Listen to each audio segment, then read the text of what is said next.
Let's do it.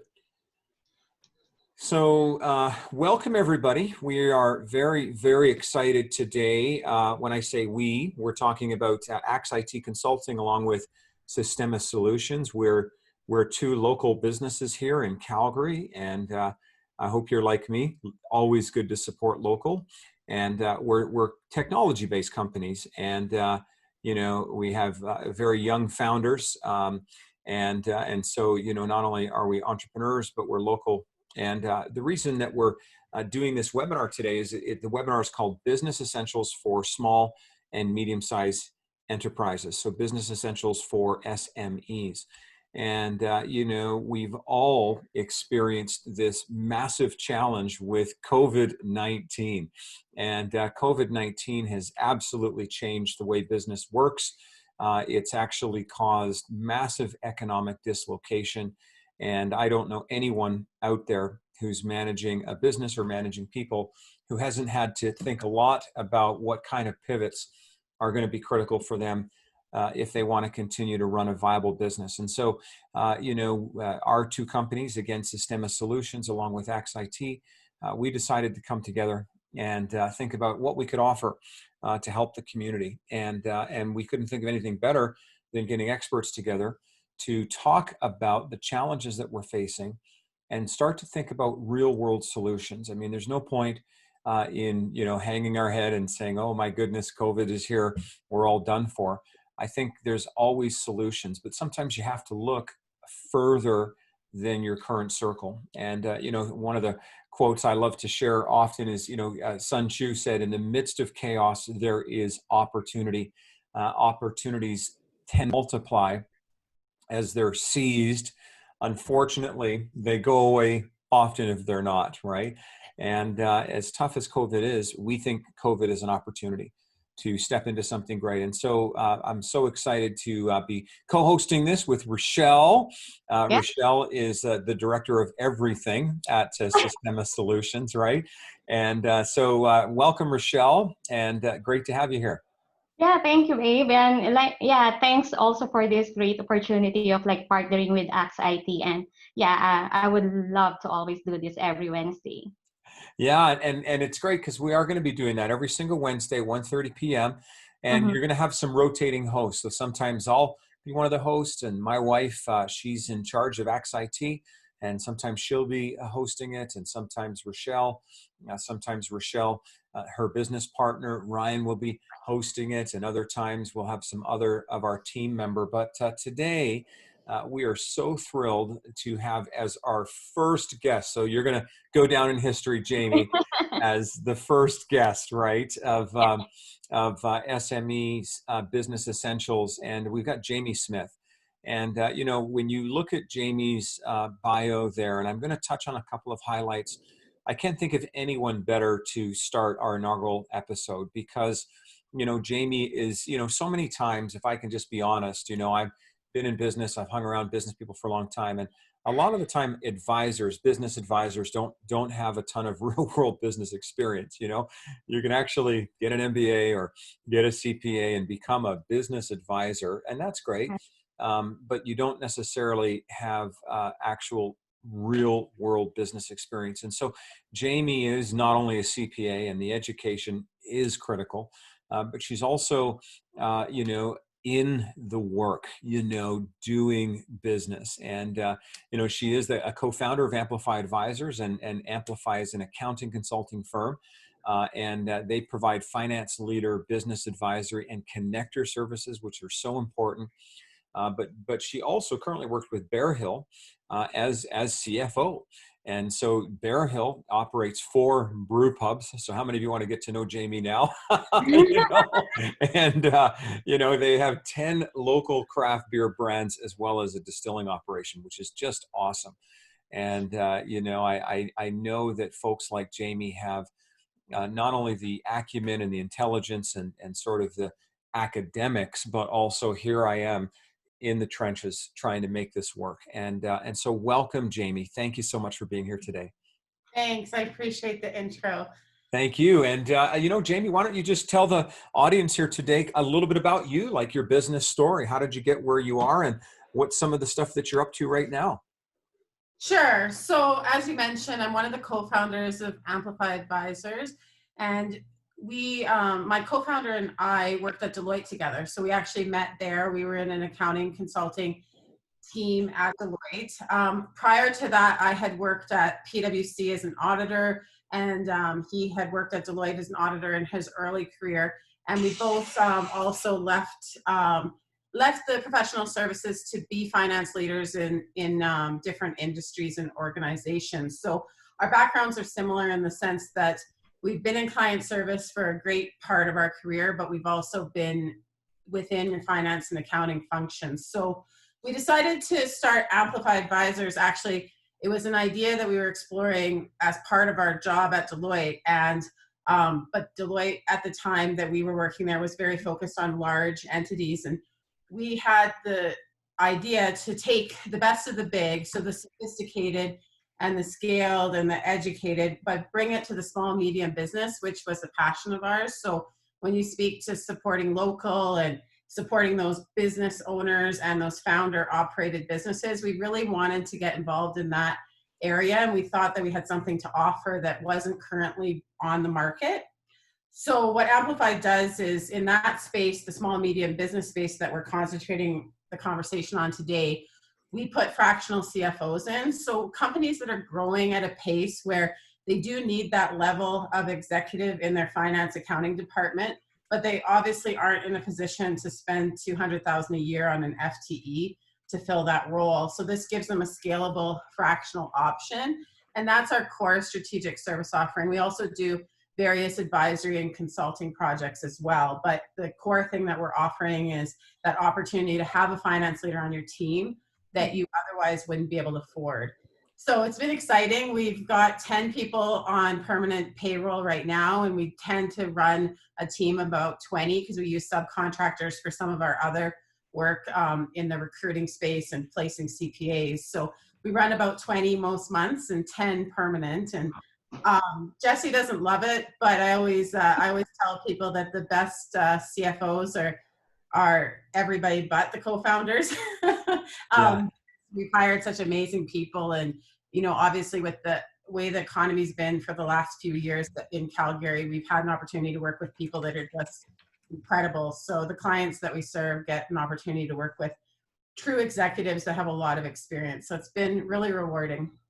Well, and I don't I want Rochelle to ask you a question, but I noticed you have a lot of alcohol in the screen behind you. Yeah. So this used to be a booze room, but now it's my office.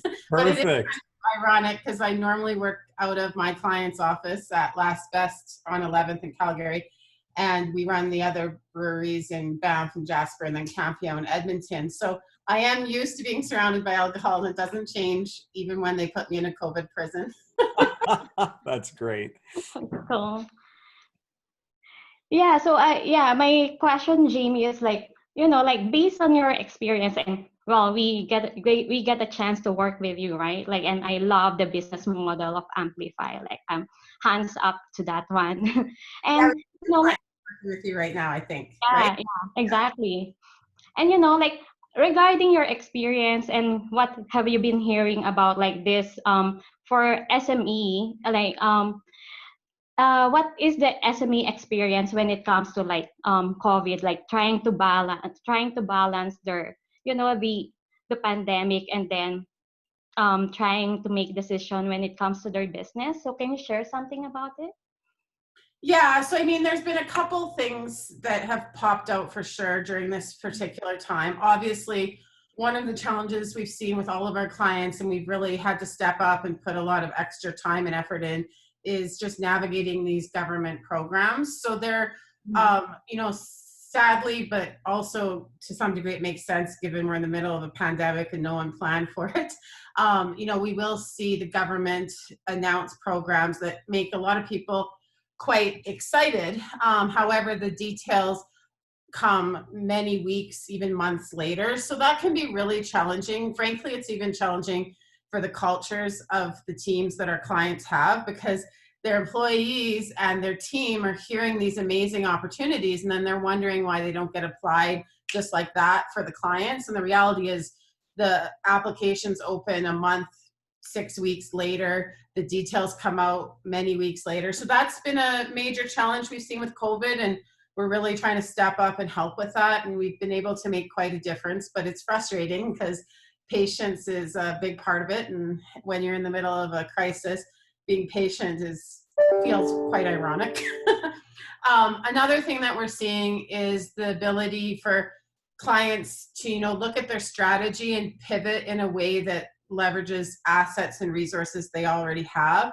So some of the success stories that we've seen with our clients, and frankly, even within Amplify, is looking at sources of revenue that you already have that maybe were auxiliary or you didn't pay a lot of strategic attention to, and looking at what kind of, just blowing a little air into that and putting a little attention into it, and how much can you make of that right now during COVID. And we've seen some really good opportunities there. So for example, one of the marketing companies found that their main revenue source had dried up almost entirely because they work with schools, and of course schools are closed right now.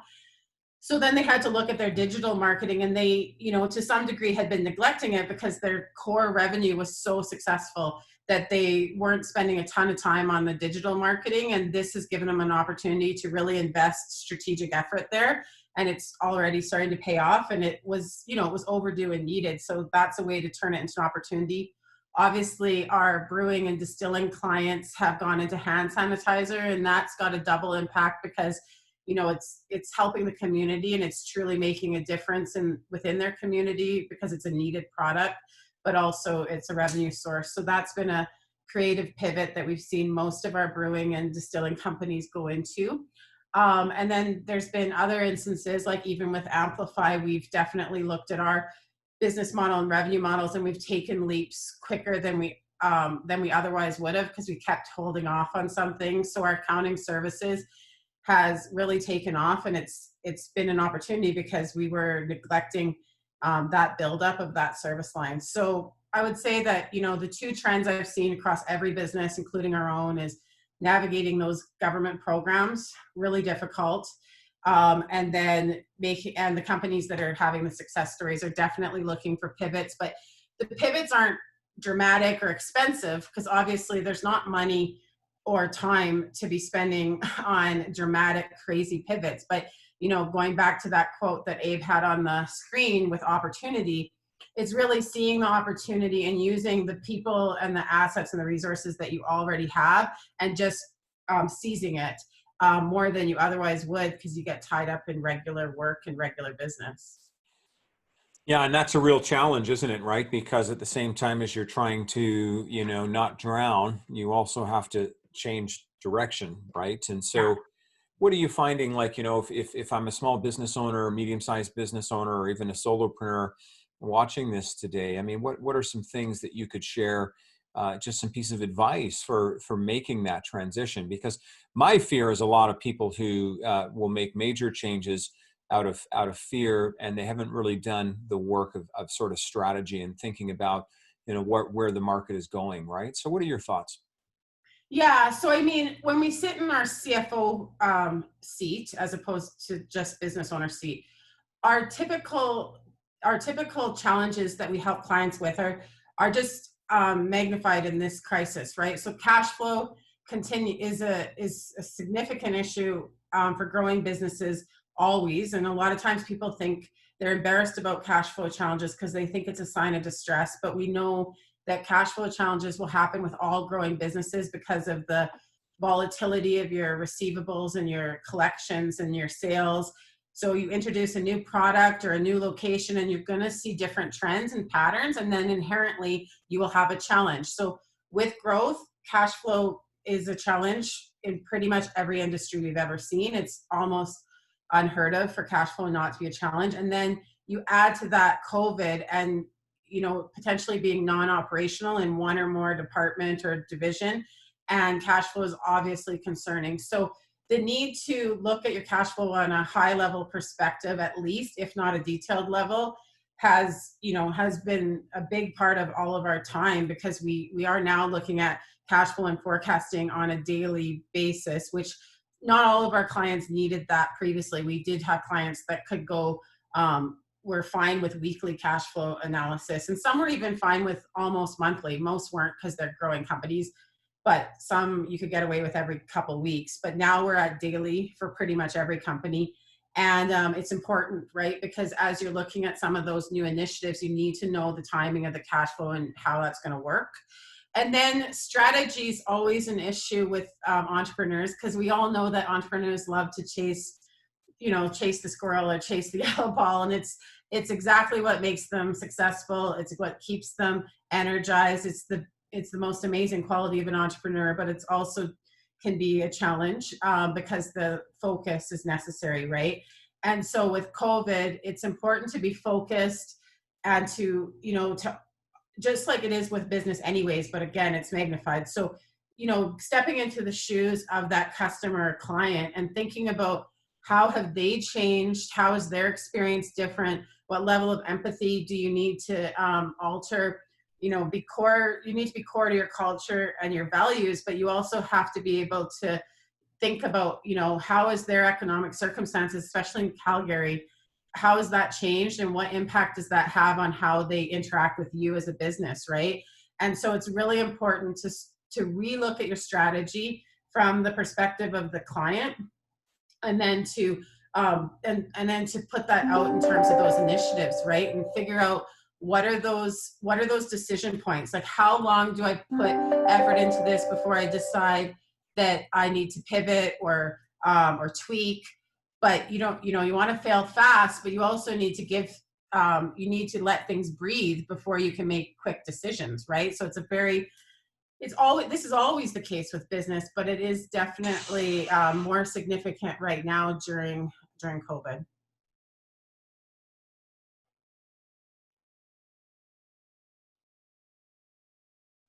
Yeah, and I mean, COVID has, one of the things I've said to business owners that I've been working with is COVID is sort of like the big amplifier, not to play on the name of your Yeah. company, but like whatever existing challenges you had, COVID has amplified those, right? And so I think for some people, it is an opportunity to look at their business model, not from a perspective. I love what you're saying about cash flow, because that's not the only indicator, right? And I think what you want to look at beyond just the cash flow is a number of other things. And so I think you've really pointed that out, and I think that's great. So for somebody who is, again, a business owner or an entrepreneur thinking about this, what impact, what's happening with technology right now that can help them? I mean, beyond just, oh, we're all using Zoom or Microsoft Teams, but are there some technological sort of innovations that you think can really help business owners to kind of accelerate and get through this tough time?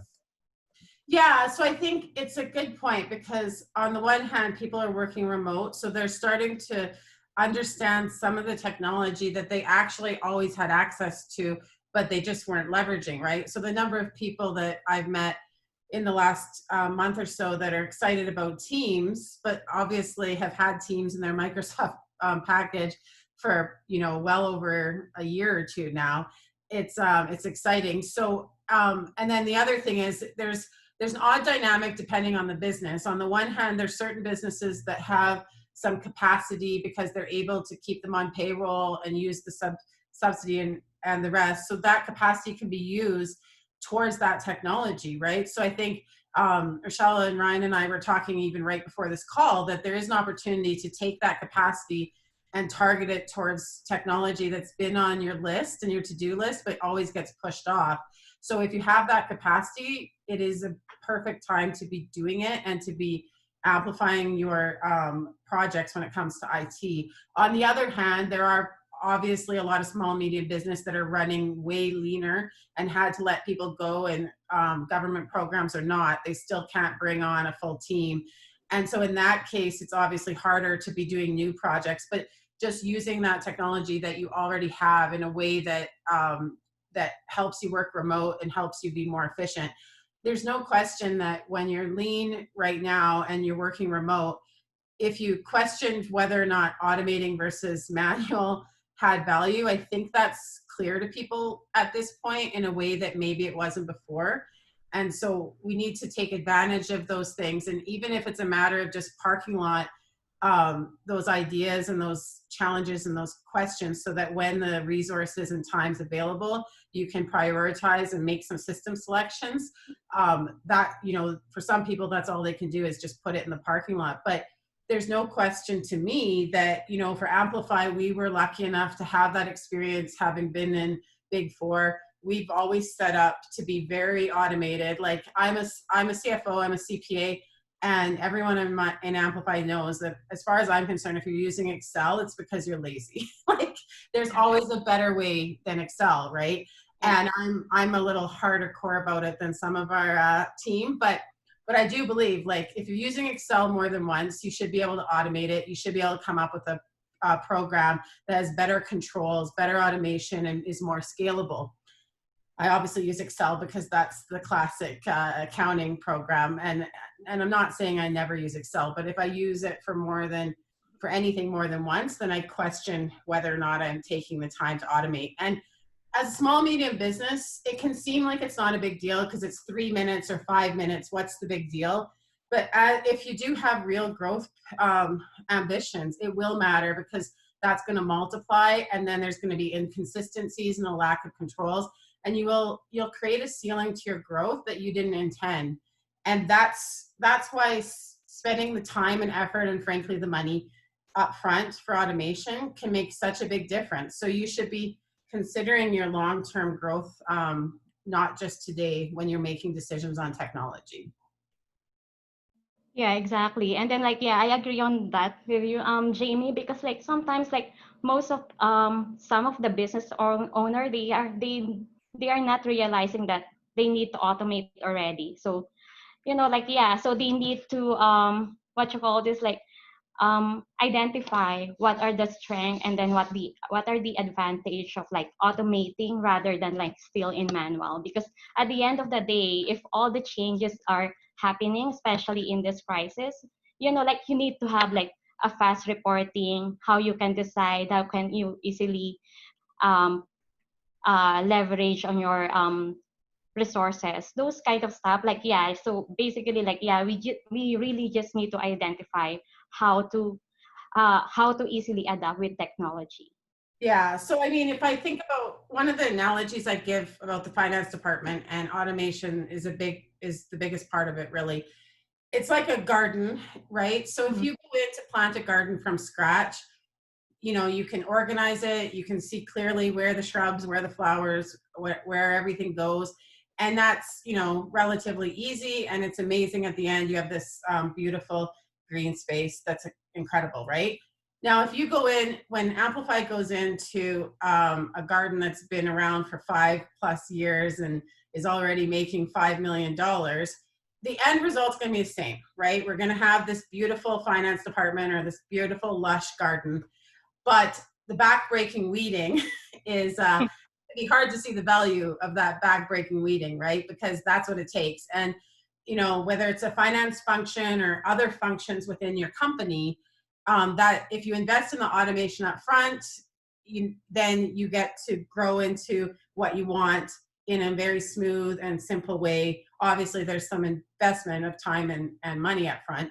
But if you don't, you know, it is much harder to implement a system, and I don't care what system it is, when you have to do the cleanup. It is incredibly more work for the same end result. And, you know, you'll be a bit more frustrated in that money spent because the value is harder to see of the backbreaking labor. So I do believe in that. Amplify has gone above and beyond in terms of how we built our practice in regards to trying our best to really look at scale and automation. You know, we're not perfect. We've made system selection errors. There's no question, but it's always been a priority for us. That's great. You know, I've been reading quite a bit about, you know, sort of cybersecurity risks as well through COVID. And, you know, as a CFO, what are your thoughts about that? Because I know a huge part of your role is managing risk. So what are your thoughts there? Yeah, I think, you know, with cybersecurity, it's interesting because, in my opinion, the number one threat, if you're set up like for any company, is the human side, right? So it's that human that clicks the wrong link. It's that human that makes an error. So there's that change management an education piece, that it really doesn't matter how well you set up. If you haven't educated your culture and you haven't made it clear to your team, you're always at risk, right? So that part's a lot of work, because there's a change management, there's a need to repeat, and with all change management, the communication, like you need to verbally say it, you need to email it, you might need to put it on your collaborative Slack or Teams or whatever you use. And so, that's always going to be the risk, whether you're the most sophisticated, biggest company in the world or a small mom and pop shop. And we all have to address that risk of humans kind of the same way, which is just consistency, different mediums of communication and education. And that's not a magic answer. So I understand it would be better if we could just buy the virus program and put it on. But none of those programs will help if you have humans making poor choices, right? Having said all of that, back to the garden analogy, if you set yourself up properly on cloud and on proper systems, there's a lot of inherent security that is there, right? And that makes a huge difference. So at least then you can limit your risks and mitigate the risks of the human error. And for the most part, that is where your risk is, right? But obviously, when you've got older systems and companies that have been around longer, and there's a lack of, they're not on the cloud, and there's some older programs, like that's where you gotta look at all the risks and do a old-fashioned analysis and decide, is the risk worth mitigating when you think about the cost and the cost versus the benefit of it. Awesome. Yeah. Well, with all of this that we're talking about, I know we have a few minutes still, right, Abe? Well, I'm curious, personal and professional care, what are some habits and then routines that you're doing to maintain I'm not saying sanity or whatsoever, but basically just to adjust in the new normal that we are calling it now as new normal, right? So Yeah. any tips personal, professional? I know you said a lot earlier, and it's all in my mind, but personally, I want to hear it from you. So I would say that, Bear Hill, the client that I'm the CFO for, obviously in the beer and spirit business and hospitality business, they're always about fun and culture. So they've done an incredible job. They created a Facebook family group that they've got employees, which a lot of them aren't back on payroll, but they've made a point of, connecting through that Facebook channel and through newsletters and such. So I think that as a business leader makes a difference. Within Amplify, Jesse and I have tried to do similar things with, socials on Zoom, on Teams or Zoom or what have you, and just making sure that we're reaching out and connecting, because it's a lot harder when you don't have any unstructured time, right? You're still talking to people even more than ever sometimes, but usually you just get straight to the agenda when it's a Zoom or a Teams meeting, and not having that chaos of unstructured time really does impact people from a personal level as well as your team and culture. So I think as leaders, we need to somehow shove the unstructured time into our teams. And that's not easy, but we have to do it. So I think that's a conscious thing we all have to think about.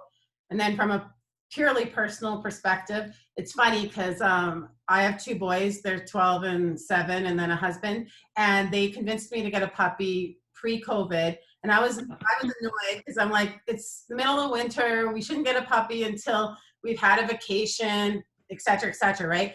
And I'm not afraid to say I'm wrong, because it's so just kidding, but I was so wrong, right? Because obviously I haven't had a vacation. It was the perfect time to get a puppy.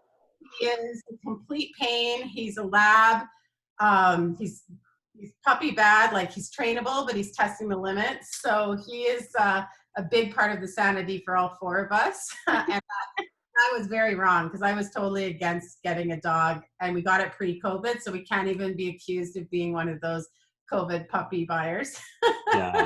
Okay. But Yeah. that's a big difference. And walking and going for walks and eat, most of the time when I'm sure my neighborhood hates me. When I'm walking, I'm talking on the phone almost all the time, and frankly, it's often about work. but it's awesome to get out and have a phone call and a dog walk instead of sitting in front of the screen all the time. Yeah. So I really, really advise people to consider that as well. And obviously, you know, support local is fun. So, you know, Chris Bills just came out with Tall Boys. I encourage you to have one. Nice. You know, last best IPAs on the shelves. So, you know, supporting local is fun and is a great way to take a minute for yourself too, right? So Yeah. And thanks for that, because that's a huge part of our emphasis here, is to encourage people to support local. You know, I read a statistic the other day that for every $100 that is spent in a local business, that 68 of those stay in the community, and that's amazing, right? So thanks for that. So just as we kind of wrap this up, any final thoughts? How can, number one, how can people get a hold of you? And then secondly, any final thoughts to anyone watching here today about kind of essentials in business getting through this COVID-19? yeah, so people can get a hold of us. We have a website, we're revamping it. That's one of the things that we found time in COVID to focus on. But in the meantime, it's the old version. It's amplifiedadvisors.ca. So you can get a hold of us through that. And we'll share my contact information. I'm on LinkedIn and pretty active on it, as well as the other social medias. So happy for you to contact me through any of those. And in terms of final thoughts, I guess what I would say is that it's definitely challenging for small medium business. It's important for all of us to support the community and step out there. But you know, the ones that are going to make it through this, I think they are going to be amplified, and they have an opportunity to ramp up because they're, you know, being very conscious and strategic in their thoughts and their actions. So, you know, for companies that have had troubles finding that time out of the chaos, I think if they take a minute, get the right help, it'll make a big difference, right? So we also have Helping Hands, which is a free of charge service for anyone that needs strategic or financial expertise. So we're happy to offer that to clients that aren't in the market of purchasing services, but need some help during this time. And our team is, I would never say they're experts at these government programs, because I don't think that's a possible thing for anyone to say. It's confusing, and there's more unknowns than knowns, but they are definitely experienced in the government programs. So as expert as one can be, right? Yeah, exactly. They don't necessarily know all the answers, but they have had the experience, and they know they do have good connections to get the answers quickly. Okay. So that's amplifiedadvisors.ca, right? Yes, thank you. Okay. So please do, folks, follow up and reach out to Jamie. She's given us a lot of good tips and pointers here today. Thanks for joining us. And, I'm just going to share my screen here, because we do want to let you know about a couple of services that we have. Maybe Rochelle can tell us a little bit about Sistema, just for a minute or less, So tell us about Sistema. Yeah, Systema Solution, we're a very young company, so we're specializing in NAV Business Central. So it's like an IT software services. We're Calgary based, so we help customer improve their productivity and then automate and streamline their business. So when we were talking about earlier about automating and being ready about any changes and making fast decision, yeah, so we can say that we're part of those company that you can contact to. And then what we do, so as I mentioned, we specialize on ERP system, business intelligence, custom dev, and managed services. We are professional services. We're also providing business analysis, solution development, and solution testing. Okay.